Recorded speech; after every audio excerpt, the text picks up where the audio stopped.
Welcome to the deep dive. Hello. Today we're plunging into the world of English prepositions. Oh, yes. You know those tiny words like in, on, and at? They often feel like, well, afterthoughts maybe. They seem that way. But believe me, these little linguistic building blocks, they wield surprising power. They really shape the precise meaning of our sentences. Absolutely. And if you've ever, paused wondering whether your keys are in your bag or maybe on your bag, Right. or if a meeting is at Monday or on Monday, well, you're in very good company. Definitely. These seemingly simple words can be real sticking points for, anyone learning or even just brushing up on their English. That's exactly why we're here. Our mission today really is to unravel the mysteries of these prepositions, giving you the clarity and hopefully the confidence to use them correctly. We'll be digging into what they actually are. Yeah. And more importantly, how to use them correctly. We've looked at some great resources that really shine a light on this often murky area of grammar. Okay, so to kick things off, what exactly are these prepositions we're talking about? Good starting point. Okay, let's unpack this. Think of prepositions as the quiet heroes of our sentences. I like that. They're linking words. They establish relationships between different parts of the sentence. Relationships like? Often these involve, location in space or a point in time or maybe the direction of movement. That's a great way to put it. They're the essential connectors, almost like invisible threads. Yeah. Weaving the different elements of a sentence together and sort of anchoring them in reality. Exactly. Maybe trying to say, the cat sat the mat. Right. It just doesn't work. It doesn't paint a clear picture, does it? Not without that crucial little word on. Exactly. Or consider, we'll meet 5 p.m. Oh. Or he's going to the gym. Yeah. Without at and to, these sentences are just sort of floating. Yeah, drift. Missing vital information. It just highlights how crucial these apparently small words truly are. Okay, now let's focus on some of the ones that tend to cause the most confusion, particularly when we're talking about location. Ah, yes, the big three, in, on, and at. Exactly. Right. These three are absolute workhorses in English, no doubt. They really are. But they're also where a lot of learners and, let's be honest, even native speakers sometimes get tripped up. That's right. Let's start with in. What's the core idea behind in when we talk about place? Generally, in indicates that something is, contained within boundaries. Contained. Okay. Think of it as being surrounded or enclosed by something. So if I say she's in the kitchen, it's because, a kitchen has walls, a ceiling. Boundaries, similarly, they live in Spain because Spain has national borders, right? Right, the large enclosed area, essentially. Well, the keys are in the box because a box physically encloses things. Exactly. It's all about that sense of being within a defined space. Precisely. Try to visualize those boundaries. Now, okay, let's shift to on. What's the key concept with on for location? On. Okay, that typically signifies contact with a surface. A surface, yes. It's about something being supported by or maybe attached to something else. Exactly. So the phone is on the table. Why? Because it's resting on that flat surface. That makes sense. We also say he lives on the 3rd floor. Yeah. His apartment is located on that specific level. Right. Contact with the floor level. And a slightly different but related use is with public transport. She's on the bus. Ah, okay. How does that work? It's like you're on a system or maybe on a journey facilitated by that vehicle. You're in contact with it, part of its movement. Got it. That makes perfect sense. So in is about being inside, enclosed. Mm-hmm. On is about contact with a surface or being part of a transport system. Right. What about at? What does that tell us about a place? At points to a specific point or location. It's more precise, identifying a particular spot. Right. So she's at the door. Yeah. That indicates a very precise location right there. Exactly. Or we met at a concert. That refers to a specific event happening at a particular place or time. Or he works at a bank. Mm-hmm. That refers to a specific institution, maybe at a certain address. Precisely. Even if it's not physically enclosed, like within, at still signals a defined spot in our kind of mental map. A pinpoint location. Yeah, a pinpoint. Now, what's quite interesting is how these same prepositions in, on, and at also function as prepositions of time. Oh, that is interesting. And there are some fascinating parallels in how we use them. It's not completely random. Okay, I'm curious. How do these spatial ideas translate to time? Well, think about it. In for time generally refers to broader, more encompassing periods. Broader period. Think of it like being inside a larger segment of time. Okay, give us some examples. Make that clear. Sure. We say in the morning or in October, in 1995, or even in the past. Ah, okay. Those are all relatively large, less specific chunks of time. Exactly. Big containers of time, if you like. That fits with the idea of in for place being about larger or enclosed areas. Okay. What about on when we talk about time? On for time.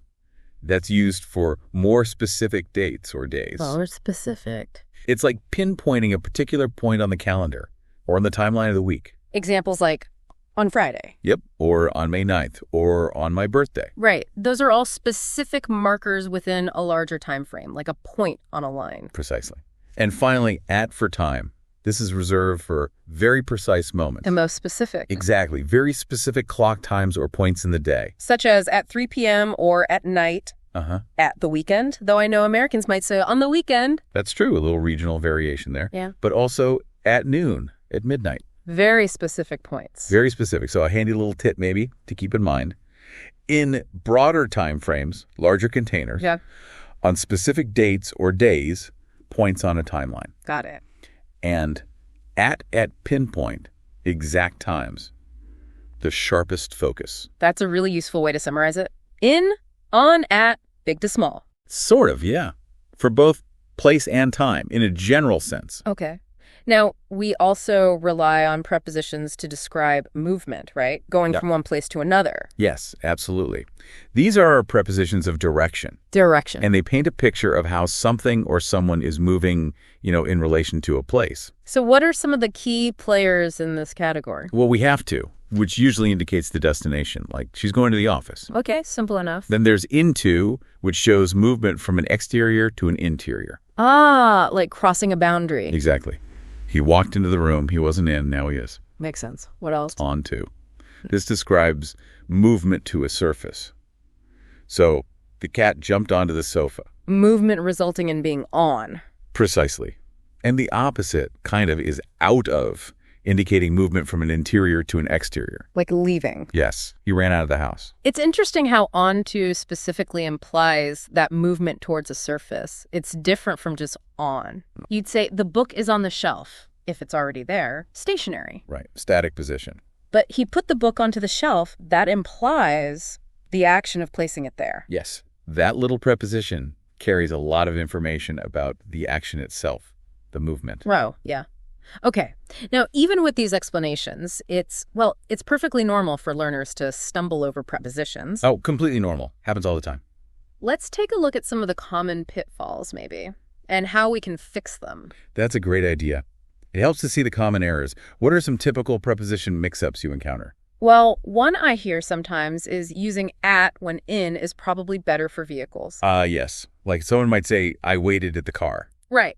But usually you're inside the vehicle, aren't you? Typically, yes. So the correction would be... I waited in the car? Because you're enclosed in it. Exactly. That enclosed idea again. Another common one involves things attached to walls. Oh, yeah. The classic, the painting is in the wall. Right. But remember, if something is attached to a surface... We use on. We generally use on. So the correct sentence is, the painting is on the wall. It's touching the surface. Okay. And going back to our time prepositions, I've definitely heard people confuse in and on when talking about specific days. Absolutely. A very common one. The incorrect version often sounds like, the meeting is on Tuesday. But as we discussed, for specific days of the week, we need on. So it should be, the meeting's on Tuesday. Got it. And finally, specifying the time an event occurs, that can also be a bit tricky. Right. You might hear, the train arrives on 7 a.m. Using on like it's a date? Kinda, yeah. But for exact clock times, we need At. At. So the correct sentence is, the train arrives at 7 a.m. Okay. And it's so important to remember, making these kinds of errors, it's just a natural part of learning, really. Absolutely. No shame in it. None at all. Yeah. The key is just becoming aware of them, noticing them, and practicing the correct forms. To really see how these work in everyday situations, let's look at a short, simple bit of dialogue. Yeah, this can be incredibly helpful. Seeing them in action solidifies how they flow in natural conversation. Okay, here it is. Speaker A asks, "Where are you?" Okay. Speaker B replies, "I'm at the coffee shop, sitting on a comfortable chair." Right. At for the specific location, on for the surface. Then A asks, did you remember to bring the book? Uh-huh. And B says, yes, it was in my bag. Perfect. In because the book was contained within the bag. See, it's a brief exchange, but it beautifully illustrates the use of at, on, just naturally in context. It really does. Simple but effective. Okay, now let's test your understanding out there with a quick preposition challenge. All right, time to put your knowledge to the test. Ready? Here we go, fill in the blank. We're having dinner 8 o'clock. A specific time. Next one, the letter is the envelope. Think about contained. Number 3, the concert is Friday night. A specific day or date. Next, he left his phone on the desk. Contact with a surface. And last one, she waited patiently at the corner. A specific point or location. Yeah. Okay, take a moment. Got your answers? Let's see. Okay, the answers are at 8 o'clock. Specific time. In the envelope. Contained within. On Friday night. Specific day night. On the desk. Surface contact. And at the corner. Specific point. How did you do out there? Hopefully pretty well. Now, for those of you who are feeling confident maybe and want to expand your prepositional horizons. Ooh, fancy. Well, there's a whole world of more advanced prepositions out there. Okay. And these can add real nuance and sophistication to your English. Like what kind of words are we talking about now, beyond the basics? Think of words like along, as in walking along the river, following its path. Yeah, or across, like swimming across the lake, from one side to the other. Right. Beyond, the mountains beyond the valley. Yeah. Further than underneath. The cat hiding underneath the bed, directly below. Okay, those describe position and movement too. They do, often with more detail. And then there are prepositions that express relationships beyond just space and time, like despite. Like despite the rain, we went for a walk. Exactly, showing contrast or concession. These add layers of detail and precision to your communication. They're worth exploring once you're comfortable with the basics. Definitely something to look into later. So as we bring this deep dive into prepositions to a close, it seems abundantly clear that while they might be small in size, their impact on the clarity and the precision of our sentences is, well, it's absolutely massive. That's really the fundamental takeaway, isn't it? A solid grasp of prepositions can significantly enhance both your understanding and your ability to express yourself effectively in English. And the great thing is, it's not impossible. With a little attention and practice.